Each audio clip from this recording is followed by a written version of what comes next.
welcome to episode 249 of the CRICKETher Weekly. Did you have a good Christmas, Sid? I had a wonderful Christmas. Did you have a good Christmas, Raph? I did, thank you. Are you feeling a bit hungover? No, I'm not supposed to ask you about that, am I? I'm feeling great, Sid. I'm really looking forward to recording this episode. No, seriously, we hope that you had a good Christmas if you were celebrating. And we've obviously got New Year coming up as well, so we will be reflecting on 2024 in this episode. But first of all, we have not one, but two Ashes squads, because both England and Australia have announced their squad in the past week. They're sort of a big squad, but squads within a squad, because England have got an ODI, a T20 and a Test squad individually, although a lot of the players obviously overlap. Australia have announced basically a white ball squad, and then are kind of leaving the selection for the Test squad until a little bit later. So presumably that might be done partly on form in the first bit of the Ashes, so that's an interesting approach, Sid. Shall we start with England, who have selected 19 players to play in the Women's Ashes. Now, I haven't gone back and checked, but this very much to me feels like a record number of players to be taking in your main Ashes squad. Why are they taking so many players, Sid? Well, they're trying to prepare for every individual circumstance, potentially, aren't they? You know, there are quite a lot of older players now, and, you know, we've seen that older players can quite easily get injured. You know, we saw Kate Cross get injured with what's turned out to be back spasms in the recent series in South Africa. We saw Heather Knight get injured at the World Cup. You know, so that means you need a lot of players to cover all that, and you know there will also be presumably a couple of other players that we know there are a couple of other English players in Australia who they could potentially call on as well if they had injuries. I don't think we'll be facing the situation that we were the first time you went to a Women's Ashes in Australia, Raph, where England nearly had to field Beth Barrett-Wild, who now, of course, director of women's cricket, at that time was the media manager. And she was a quite good cricketer as well. Yes, she was a decent county player. She was almost England standard. But she nearly ended up on the field at the end of that tour, didn't she? So many injuries. I think they had maybe 14 players back then, because this was back in the days pre-professionalism, where everything was still being done on a little bit of a shoestring. And yes, that was obviously, of course, the last time that England won an Ashes series in Australia. So this team will certainly be hoping to emulate that, but not to emulate the state of things where... It's the last time England won an Ashes series full stop, wasn't it? I think it was. Where it got to me saying to Charlotte Edwards in the press conference, so what are you going to do if Anya Shobsole doesn't pull up ahead of the next match? And she was a little bit cross with me for having asked this. Anyway, it didn't eventually come to that, to Beth Barrett-Wild's immense relief. I actually, you know, I thought maybe I was going to get drafted in at one point, but Anyway, yes. So they have got plenty of players.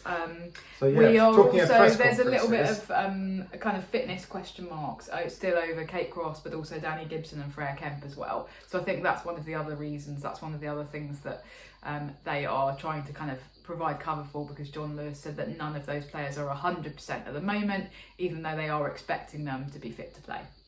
Yeah. So what else did John Lewis have to say in his press conference? Yeah. He did talk about some of those injury concerns, but he also talked about some stuff to do with red ball cricket, which was kind of interesting. Yeah, he did. First of all, he talked kind of generally about the Women's Ashes, and he described it as kind of the biggest challenge in world cricket.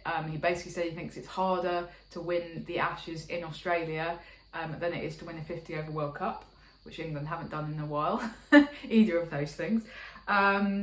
He also talked about Australia as, despite their kind of World Cup exit, as being a very dangerous side at the moment, because he feels that they'll be trying to kind of answer some of those criticisms that they received after being knocked out of the World Cup against South Africa in that semi-final. I think New Zealand would agree with you there. Yes. Australia are quite dangerous at the moment. Yeah, precisely. I think it's been thrashed by them. And India would probably agree as well.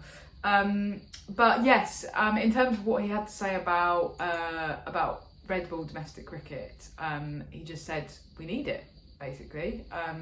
And whenever we go and play a test, we should have domestic preparation for that, which is an interesting point, partly because he said he's very passionate and supportive of this, but it feels like this is the first time he's kind of come out and really argued for this publicly. And he's also going up against the person who we've just been talking about, Beth Barrett-Wild, who has said in her most recent press conference that she doesn't think we should have a red ball competition because she doesn't think that there's enough women's Test cricket in the calendar for it to be worthwhile. So you've got a little bit of a clash going on there, may I say. And it is true that there's not a lot of international red ball cricket in the calendar. And of course, this isn't actually technically a red ball game, is it? It's a pink ball game. No. But I think that doesn't mean that those games aren't really high profile, when they play them, and therefore they're really important to the players and the coaches, and they really want to be as well prepared for them as possible. I think it does have to be said that no one's talking here about a full-blown women's county championship with 10 four-day games being played throughout the season. Even 3 games a season for the domestic players. Would make a huge difference, and you could have a sort of mini county championship with 3 rounds of play in it, which gave you something that had some value. Because just going out there and playing with a red ball and playing a 3-day match would make a big difference to the level of preparedness of those players. You'd probably have to combine the teams in some way, wouldn't you? So we talked before about North v South, or you could do North, South, East and West potentially. Yeah, you could do that, or you could just leave it to the regions and then have the regions, but not have everyone play everyone else. Anymore, so regions don't exist. The counties wouldn't have to play everyone else. You could have a sort of slightly regionalised competition. So yeah, I think it's doable. But it is really interesting that he's come out and he's been a voice for that, and that will be influential. I think that some of the clash though that's going on is that at the moment the England players are barely playing any white ball cricket, let alone sticking in some red ball cricket and saying, you actually also need to make yourself available for multi-day games. From Beth Barrett-Wild's perspective, certainly she would prefer the England players, if they're going to be available for any domestic cricket, to pop up in white ball cricket, because those are the ones that you're going to get your TV revenue and the value. Whereas John Lewis is saying, actually, from a playing perspective, if the England players were to play in some red ball cricket, it would develop their overall games. Yeah, it doesn't have to be the England players necessarily, of course. There would be benefit in the next generation of England players playing these games. As it stands, it's perfectly possible that the first ever first-class match Grace Scrivens plays, she'll be captaining England in an Ashes Test match. That's definitely possible for the way the schedule might well work out. So why not give her a chance to, captain a couple of red ball games in the domestic season before she gets to that point in 2 years' time? Yeah, definitely. No, I'm all for it. I think it'll be great. But it's just this kind of question mark about whether actually the current crop of England players would ever get to play that, given that somebody like your Alice Capsey didn't actually play any white ball domestic cricket last summer. They'd have to change their attitude towards. It will be interesting to see whether that changes anyway this year. It'll be interesting to see that now Surrey rather than the South East Stars, whether Alice Capsey will get away with not playing those white ball games if she doesn't want to, or whether Surrey will go, no, you got a contract, we've paid for you to play however many games it is, you're going to play them. Now, actually, there's another bigger question at stake here, which John Lewis did also talk about in the press conference in a kind of indirect way, which is about the compactness of the schedule now. The compactedness. So everything is so rammed in together that making room for another competition in the English domestic schedule is going to be tricky. Actually, in some ways, this is the most controversial thing that John Lewis said, was he was very critical of the Women's Ashes schedule, wasn't he? Now, he sort of saved that up towards the end of the press conference, but once he started talking about it, he doesn't like the fact that the test is at the end. So that means that England are not going to play, it wouldn't be a red ball warm-up, it'll be a pink ball warm-up, because the MCG test is a pink ball test. So there's no opportunity for England to, they get on a plane, then they've got 3 days, and then the test match is happening. And so having just played the last white ball game, they've suddenly got to adjust with just a few net sessions in between, which is going to be really difficult. Now, usually with the Women's Ashes, they manage to fit in some kind of gap between the test and the white ball component. This time, they haven't managed to do that. And he basically blamed the Women's Premier League in India for that, despite the fact that, as multiple people pointed out afterwards, he is coaching in that competition. So there's a little bit of biting the hand that feeds going on, because we assume that if you're coaching in the WPL, then you're pretty well paid to do that for what is only a few weeks' work. And also, oddly, the WPL, from what we can tell, isn't actually starting until nearly the end of February.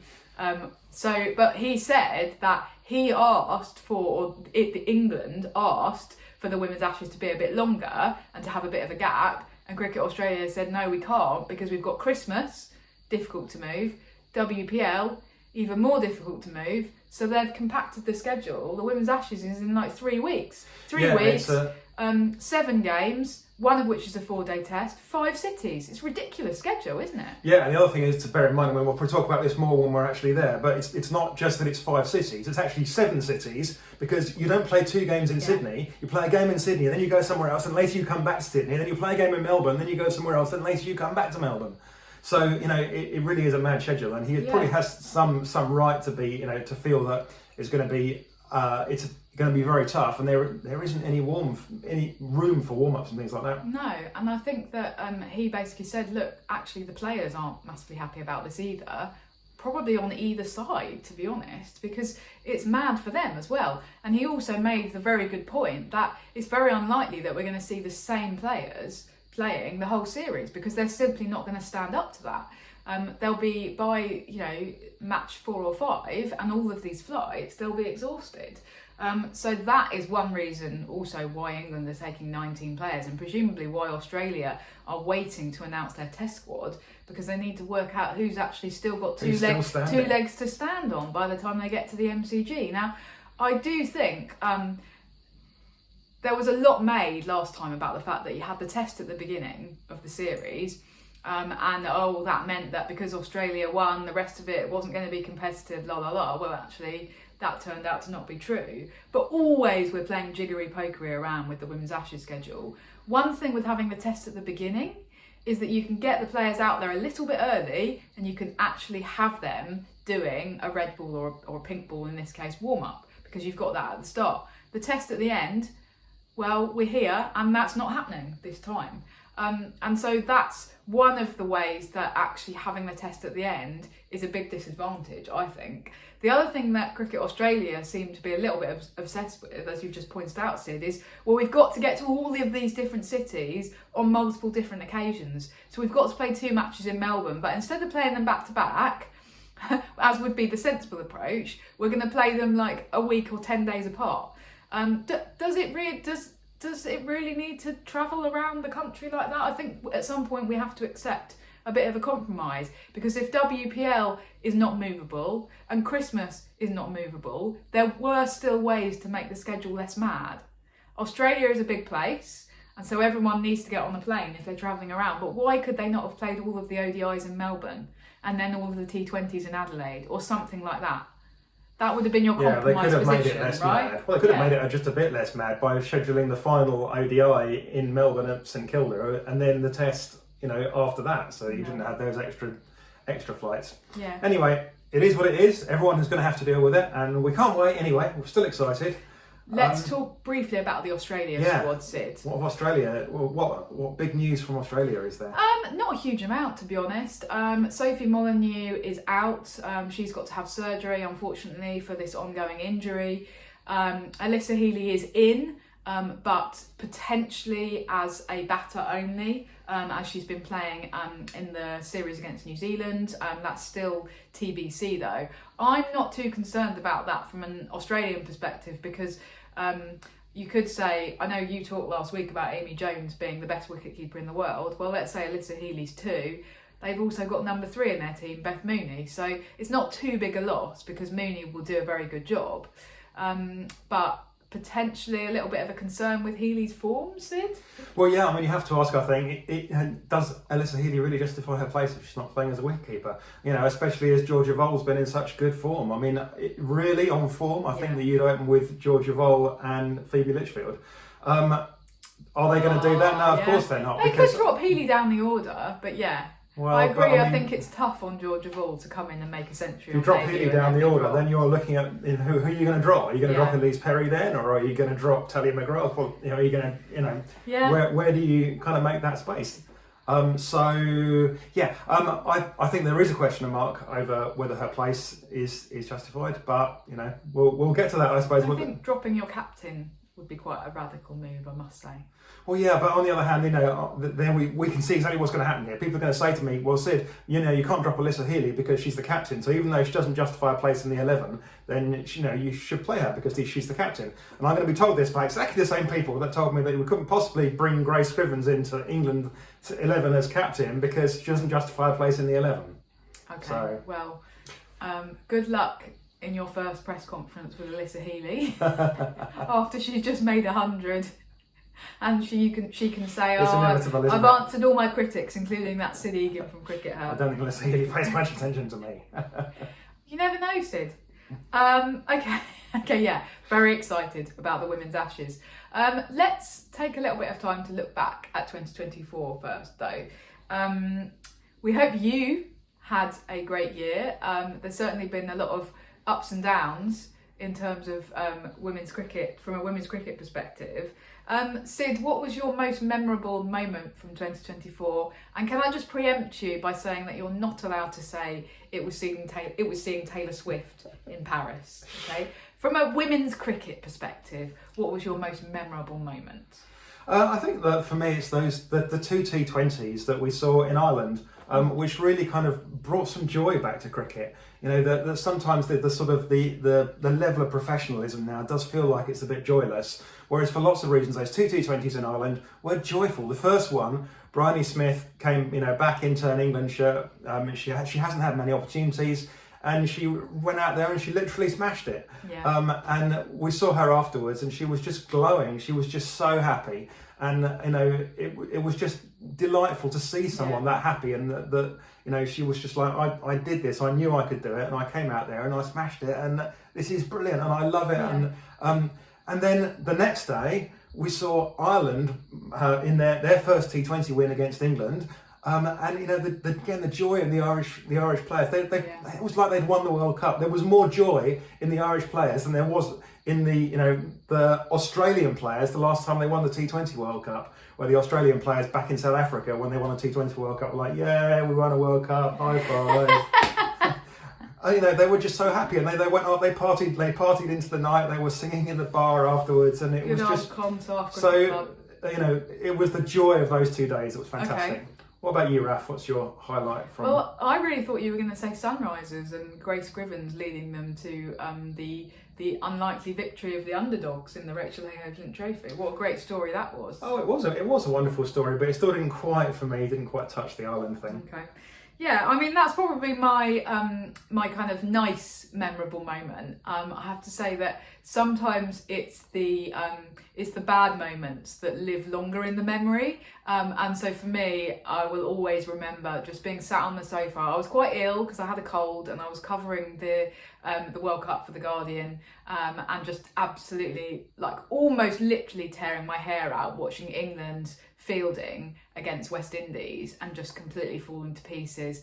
And it really was deja vu all over again from the Commonwealth Games, and just being like, you've learned nothing. This is so frustrating to watch, and just being desperate for something to change, and for them to realise what was going wrong, and then they didn't, and it kind of was enhanced by the fact that I just personally felt very unwell, and just wanted to go to bed and forget that it was happening.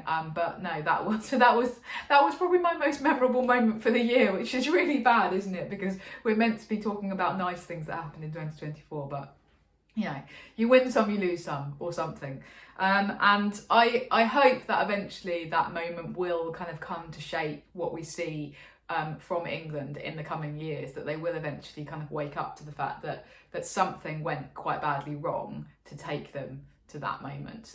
But we shall have to see, particularly we shall have to see what happens in the Ashes, I think, because that is going to be a very big deal and quite high profile. Yeah, I'm guessing we'll get to our Ashes predictions in weeks to come. Oh yeah, we will. We would love to hear any of your highlights or lowlights, your most memorable moments of 2024. Please drop them in below the line or comment on our Blue Sky or anything else that you'd like to do, because yeah, we're really keen to hear about them. Finally, this week, Sid, we did want to talk a little bit about India v West Indies, didn't we? We should say that we haven't been able to watch the whole of the matches, so we've been kind of restricted to highlights. But just by looking at the scorecards, you can see how dominant India have been against West Indies. So they played 3 T20s first, and West Indies, or should I say Hayley Matthews did win one of the T20s. But in the ODIs, India made 314 and 358 in the first 2 ODIs, and absolutely smashed both of those. And then in the third one, they bowled West Indies out for 162 and chased down the required runs in about 28 overs. So 3 absolutely dominant performances. Yeah, absolutely. And what I really wanted to say was, after those matches with Australia a few weeks ago, a lot of Indian fans were really down on the team, and they were like, oh, this is awful, we need to make changes. And I was like, you're being a bit hasty here, guys. And I think this shows that. The West Indies, apart from Hayley Matthews, obviously is a great player, are not a great side, but you don't rack up those kinds of scores against any side unless you are a good team. So India have not become a bad team. They're still a good team. And, that I think the Indian fans should be able to look at that and go, it's not that we need to throw out the baby with the bathwater here. Maybe we do want to compete a bit more with Australia. And I'm sure that there's stuff they can do to do that. But, they don't all need to be taken behind the woodshed and... Yeah, I mean, I think it's a little bit like our responses or English responses when we do badly against Australia, though. And we have certainly in the past been very much, well, yes, England whitewashed Pakistan and New Zealand last summer, but the real test is going to be in the World Cup and in the Ashes.